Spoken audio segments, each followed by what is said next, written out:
we have to start with the biggest news on Monday, and it wasn't even a transaction. The Boston Celtics are for sale. Yes, the Celtics, in a release, say that Wyc Grousbeck, who is the majority owner of the Celtics, is going to sell his shares of the team and plans to do so by 2024, end of 2024, or early 2025. This is a pretty seismic announcement. I mean, the Celtics, in addition to being the NBA champions, they're also one of the most valuable properties in the entire NBA. I mean, they're a legacy franchise, right up there with the Lakers and the Knicks, most championships in NBA history. We've seen valuations over the last couple of years get around $4.5 billion. Celtics, I think they're going to zoom past that. I think we're talking $5, maybe even $6 billion when it comes to a price tag for the Celtics. So just give me a reaction right off the bat to Wyc Grousbeck announcing that the Celtics are for sale. Well, I thought it was really fitting because they're shortly removed from winning their 18th championship. It was on the same day that news came out that, Jason Tatum expectedly agreed to his new extension. Same thing with Derek White. So they're at their absolute peak value right now.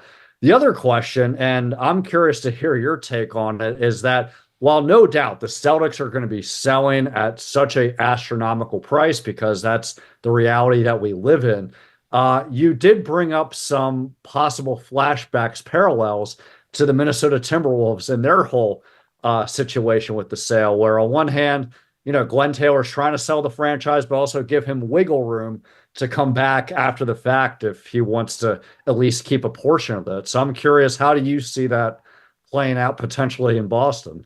It was a 2-paragraph statement that the Celtics released. One was, interesting in one respect in that the reasons for selling was due to family and estate planning. I tried to get some clarification on what that means. I didn't get it. So I'm interested in that.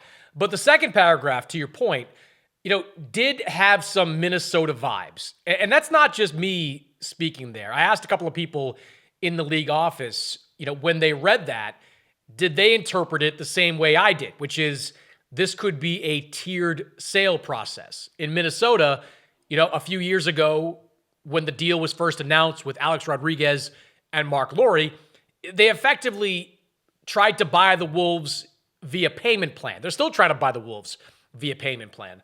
The release that the Celtics put out certainly suggested that was what Grousbeck was looking to do. In fact, it went as far as to say he plans on being the team governor through 2028. Like, that's 4 years from now. So I didn't get all that. I can say this, and I feel pretty confident, Mark, and I think you'd probably agree. If the Celtics attempted anything that looked anything like what happened in Minnesota, I think the NBA would put the kibosh on it quickly. I mean, Adam Silver came out, I believe it was during the finals, might have been before then, but right around that time, and effectively said, we're not doing that Minnesota stuff again, right? We're not doing this thing. Like, you either have the money to buy a team or you don't. And I think that's, the lesson they learned from that entire Timberwolves process. I don't see the NBA kind of allowing the Celtics to sell this team or sell the majority shares of this team in chunks. It's probably going to be all or nothing for a sale to ultimately go through. And if a sale goes through as quickly as this release suggests, 24, 25, there's no way that a new majority owner is going to let Wyc Grousbeck be the governor of the team. And look, we saw this with the Mavericks and Mark Cuban just this past year.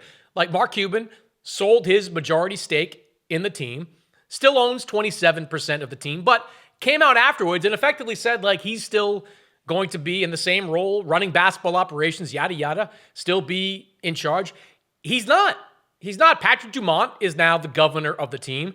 And as far as I know, and this has been reported elsewhere, but, the decision-making tree is Nico Harrison, the GM, to Patrick Dumont, the, team's governor. So it seems unlikely that Wyc Grousbeck would retain governorship of the team throughout the sales process. I think ultimately, if and when he decides to sell his shares, they are going to be sold in one big block. It's not going to be a situation like Minnesota. It's probably going to be more like what we saw in Phoenix, where, Matt Ishbia bought the team on like Tuesday and he was running operations on Wednesday. So that's my read on it, Mark, that's more likely to be the chain of events. Yeah, I mean, the other thing that I was thinking about, more related to Mark Cuban when he sold his majority shares, is that clearly the NBA is in really good financial shape. They're on the cusp of having a very lucrative TV rights deal. But you do wonder at the same time, are some of these owners trying to sell high while it's at its absolute peak before some kind of bubble bursts, whether it's because of revenue or, more importantly, some of the punitive measures that we've already seen affect how teams have been operating, a la the second apron with free agency. So there's a weird set of contradictions that the NBA is going through right now, where clearly financially they're fine. It's a robust business, but there's a lot of restrictions and new challenges that every ownership and franchise are facing right now. Well, let's address that, the why to all this, because when this was announced, it definitely was a shock, because in interviews, Wyc has said publicly that the team is not for sale. I know he said it on a podcast with Kevin Garnett and Paul Pierce. Adam Himmelsbach of The Globe wrote something about his conversation with Wyc recently.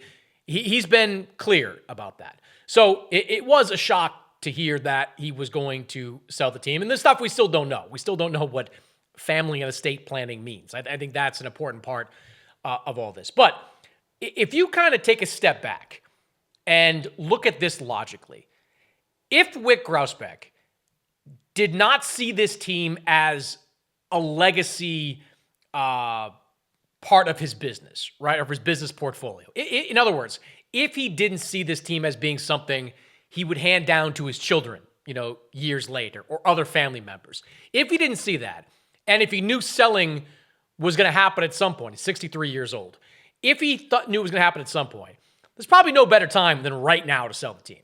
Because, well, for a lot of reasons. One, the team is white hot. They just won a championship. Their core is young. They're the favorites going into next season. They just signed all their guys back. Like the top 9 of the Celtics is coming back intact. Like that's unheard of in today's NBA. So you've got a team built to win right now. The other part of it is that the team is so expensive at the moment that in the next couple of years, those tax penalties are going to be massive. Like we're talking, payroll and luxury tax totals that exceed $450, maybe $500 million in the years ahead. So, by putting the team up for sale now, Wyc can avoid all that. He won't have to pay the tax penalty next year if he sells the team by the end of this year or early next season. And he can kind of walk away with the maximum possible return on his investment. And look, there are other factors too. I mean, the TV money now is pretty well known. It's probably going to be $7 billion per year, a massive haul, 2.5 times what the NBA is making at the moment. But the RSN money, the local TV money, it's not going to improve, right? Like the RSNs are a mess right now. We saw Bally's go out of business or declare bankruptcy last year. It messed with a bunch of professional franchises.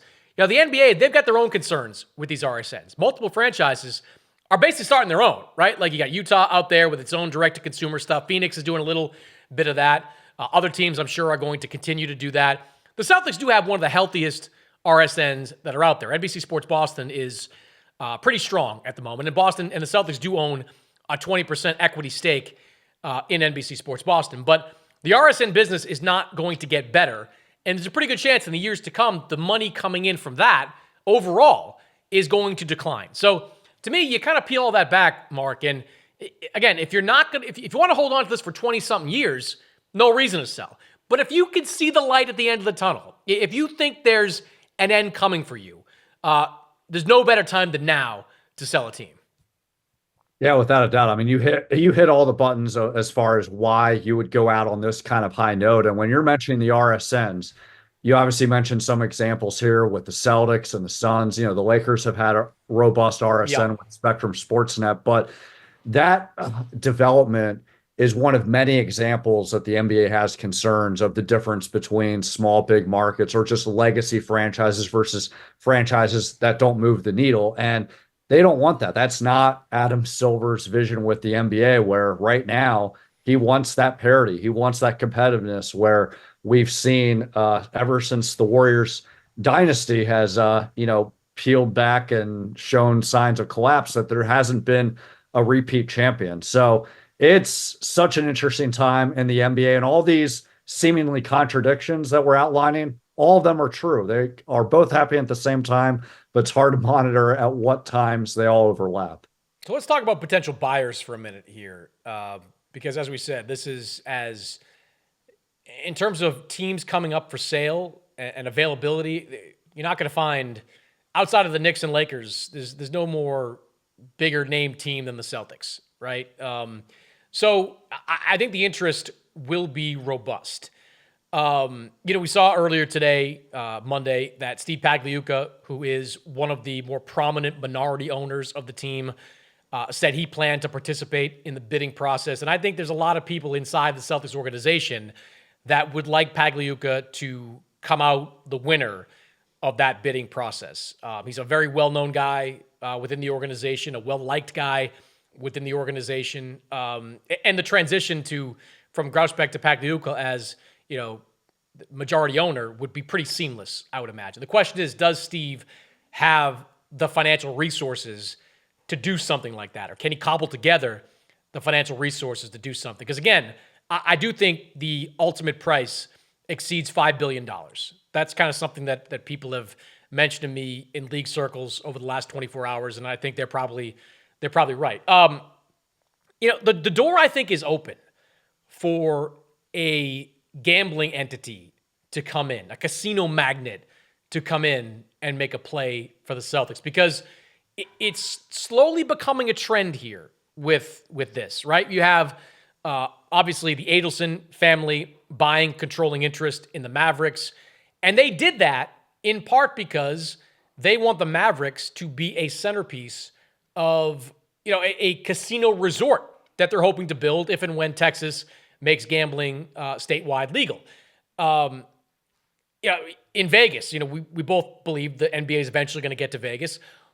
Whenever that happens, more likely than not, an NBA team is going to be playing in a casino resort that's owned by the owner of that team. I don't think you'll see them playing in T-Mobile Arena, not at least in the long term, unless the MGM Grand is involved in it. But I think you're going to see a casino resort type of setup in Vegas as well. Massachusetts is interesting in that respect. The floodgates are wide open for sports gambling in Massachusetts. You can bet on your phone. It's one of the many states now that have made it accessible. There's also a recently opened Encore Casino that is just a metaphorical stone's throw from the TD Garden in Boston. It opened up in a town called Everett, which is right next door to the city. And it's, if you know anything about the Encore and the Wynn in Vegas, it looks exactly like the one that they have in Vegas. So could the owners at Encore and the Wynn get together and say, you know what would look good? If we could put a NBA arena right next to our casino resort and, boost business that way, get people coming to games, and then hopefully they'll go over to the casino and play afterwards. So I do think you have to keep an eye on that. The Celtics have a long-term lease at TD Garden. That's obviously an issue. Would they move out of the city proper? I don't know if that would be the case either. But given the landscape, Mark, and the fact that to buy an NBA team, you have to have incredibly deep pockets, I don't think you can rule out the possibility that a deep-pocketed casino magnate would come in and try to buy up Grousbeck's shares of the Celtics and make it the centerpiece of a NBA venue, NBA-centric venue somewhere in Boston. Yeah, and I think that every franchise, is fluid as far as which candidates would be up for any potential purchase with an ownership. But I think when you look at recent history, there's been some common denominators. You mentioned any candidates that have ties to the gambling industry. Usually there's also someone who has ties to the tech industry. there's usually also a former athlete that wants to be part of an ownership group as another revenue stream, but they usually partner with an ownership group to kind of mitigate, not the risk, but the amount of money that they have to, put up financially. So that ties into what we're talking about with Minnesota with Alex Rodriguez. This isn't related to Boston, but it's down the line whenever and if it happens. But LeBron James has obviously put his name out there with wanting to be part of an ownership group, most notably in Las Vegas. So, basically those three categories are probably going to be the trends moving forward for potential ownership purchases. I believe, one of the options, and again, we're all speculating right now with who might buy the team or the shares of Wyc Grousbeck. One of them is Fenway Sports Group, which is owned by John Henry, the owner of the Red Sox. Who's a part of the Fenway Sports Group, Mark? LeBron James. Yeah. Wouldn't that be something if a group that has LeBron James as part of it winds up buying the Boston Celtics? That would be interesting. Well, what about Kevin Garnett, right? I mean, that whole relationship with Glenn Taylor did not lead to something because that relationship was fractured. But what about him with the Celtics? Could he be? Look, I think you can incorporate any of these big names, but it's all about who is putting up the lion's share of the money. Like where does that revenue come from? The other thing with the Celtics and why I bring up the idea of a kind of casino resort type of deal is that they don't own TD Garden, right? Like that's a Bruins building. It's owned by the hockey owners. So, they're basically long-term rentees of that building. And I know there definitely have been people in that organization over the years that wish they owned their own building. They got a good setup there. It's in a good part of town. People like it. It was just recently renovated, but it is one of the older buildings of the NBA. It opened up in 1995, so it's been around for a while. So that whole situation is gonna be fascinating to see how it all unfolds. Like, can someone internally come up with the cash to make a seamless deal happen, or do we get some kind of Adelson-like deep-pocketed owner that comes in and becomes the newest casino magnate to own an NBA team?